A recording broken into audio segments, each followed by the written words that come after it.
I received a call from my 30-year-old son not long ago, and he's been married about 3 or 4 years, and he's a teacher, and his wife is a teacher. And his question to me was, Dad, he said, Ann and I are just teachers, and we're just never going to have enough probably to ever retire.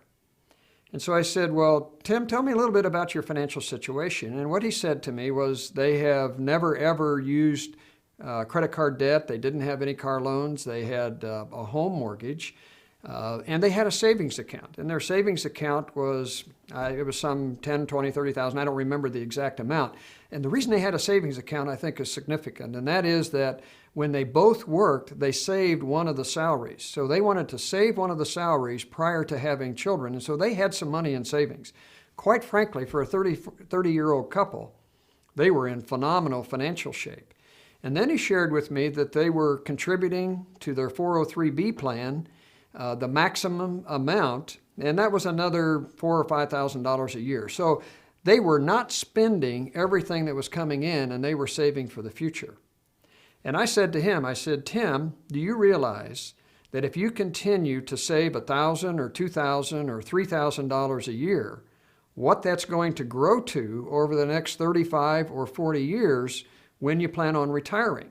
I said, my guess is that it'll grow to probably at least $1 million or even more dollars. And when I looked at the compounding charts, I realized that just saving $1,000 a year out of his salary or out of their salary and putting it towards retirement, he was going to have enough to retire on.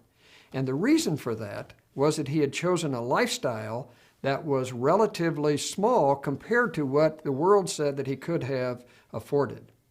My wife's aunt, her Aunt Avis, died an old maid aunt, if you will, and she never married. And when she died, she left a considerable amount of money. She had stayed in one home over her whole working life. She never even owned a car because she could walk to work.